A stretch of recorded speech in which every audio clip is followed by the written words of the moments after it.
From Pacifica, this is Democracy Now! The people at this table have failed Americans for 30 years. Health care is a human right. We want guaranteed health care. 60%. Why not 60% of the people in front of you representing single payer? 60% of the people want single payer.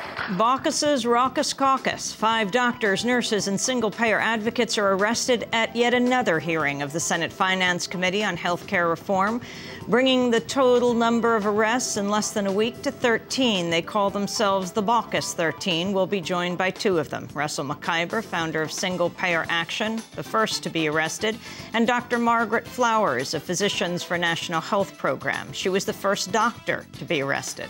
Then a people's history of the United States. The time will come when we will not confine our marches to Washington. We will make the action of the past few months look petty. And I say to you, wake up, America.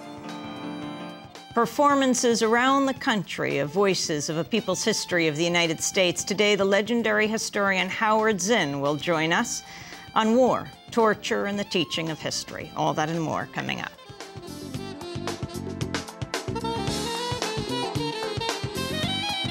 Welcome to Democracy Now!, democracynow.org, The War and Peace Report. I'm Amy Goodman.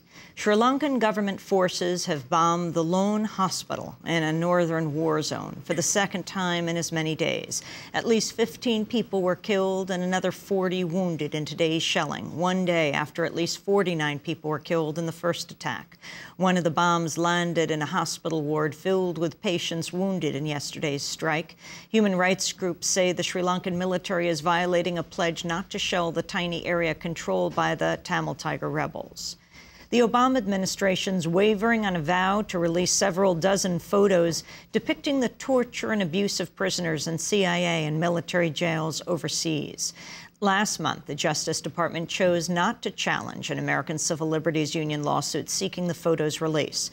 But on Tuesday, White House Press Secretary Robert Gibbs said the administration has, quote, great concern about the photos and declined to say whether they'll be kept under wraps. Lawmakers are holding the first congressional hearing today on the torture of foreign prisoners since last month's release of Bush administration memos authorizing the torture. A Senate Judiciary Subcommittee will hear from witnesses including former FBI agent Ali Soufan and former Condoleezza Rice aide Philip Zelikow. Soufan is expected to challenge Bush administration claims the torture techniques used on foreign prisoners were successful in gaining intelligence. According to ABC News, Soufan will tell lawmakers the interrogation of alleged al-Qaeda operative Abu Zubaydah went awry after the CIA ordered him to follow the torture plan devised by military psychologists and private contractor James Mitchell of Mitchell, Jessen and Associates based in Spokane, Washington. A Yemeni national has been ordered released from the U.S. military prison at Guantanamo. On Tuesday, a federal judge said the government has failed to prove 25-year-old Ala Ali bin Ali Ahmed had ties to al-Qaeda or the Taliban. Ahmed has been jailed at Guantanamo since 2002. A new government report's warning the Social Security and Medicare programs are nearing insolvency sooner than predicted. On Tuesday, the Obama administration said the Medicare fund that covers hospital bills for senior citizens could run out of money by the year 2017. And it said the Social Security Trust Fund could be depleted by the year 2037.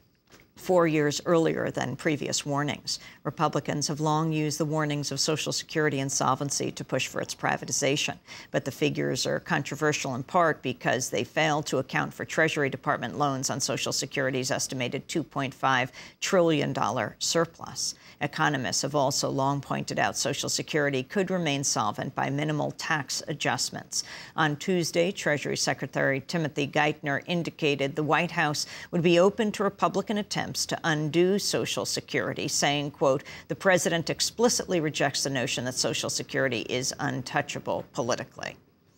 In Afghanistan, a government commission has concluded 140 civilians were killed in last week's U.S. bombing of 2 villages in Farah province. If confirmed, it would be the worst single mass killing of Afghan civilians by U.S. forces since the invasion of 2001. Surviving relatives have begun accepting compensation payments, receiving $2,000 for family members killed and $1,000 for the wounded. In Iraq, an Army sergeant has been charged in Monday's killing of 5 other American service members at a military base near Baghdad. Sergeant John Russell faces 5 counts of premeditated murder and 1 count of aggravated assault. Military spokesperson Major General David Perkins said Russell had previously had his gun taken away and had opened fire at a clinic where he'd been urged to receive counseling. The commander of the suspect, that being Sergeant Russell,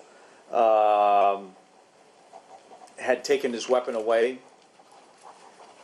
He had experienced or had been referred to counseling approximately the week beforehand. And through that process, his commander had determined that it would be best for him not to have a weapon.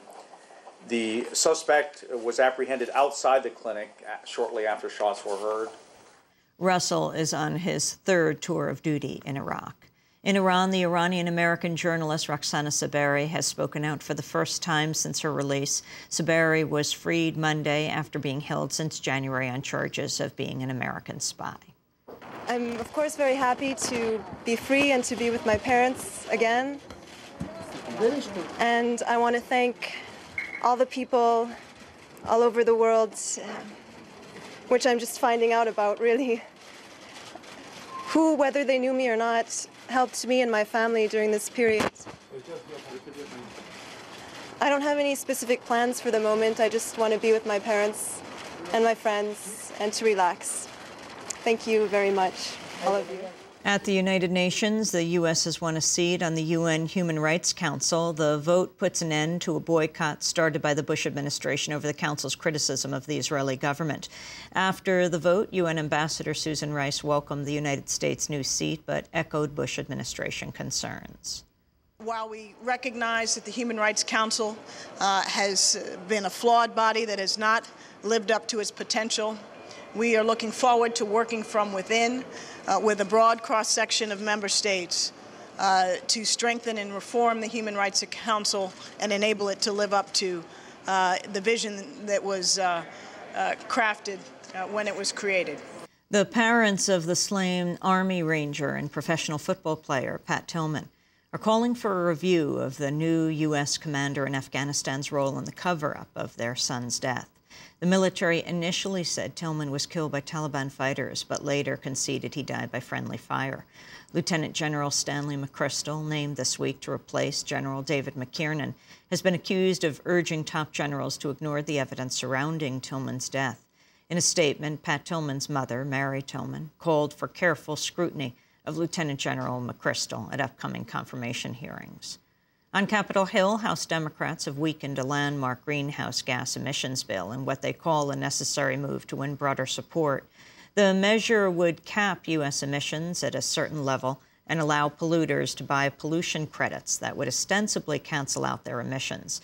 On Tuesday, bill sponsor and House Energy Committee Chair Henry Waxman said the bill's emissions cap has been reduced from 20% to 17%, and its required percentage for drawing electricity from renewable sources dropped from 25% to 15%. Waxman said the reductions were necessary to win the support of Democrats backed by coal and other major industries. Here in New York, the state assemblies approved a measure that would legalize same-sex marriage. The vote was 89 to 52. The bill now goes to the New York State Senate, where it faces a tougher challenge. The New York Times is reporting investors withdrew some $12 billion from accounts at Bernie Madoff's firm last year. Half of that $12 billion was taken just 3 months before Madoff was arrested in December on allegations of operating a Ponzi scheme. Madoff is currently in jail awaiting sentencing next month. Under federal law, the trustee handling Madoff's bankruptcy can sue the investors to retrieve the money they withdrew. Videos emerged showing 2 protesters confronting Donald Rumsfeld at the White House Correspondents' Dinner on Saturday night. As Rumsfeld entered the building, Desiree Farouz and Medea Benjamin of Code Pink were there to greet him. Mr. Secretary. More criminal! More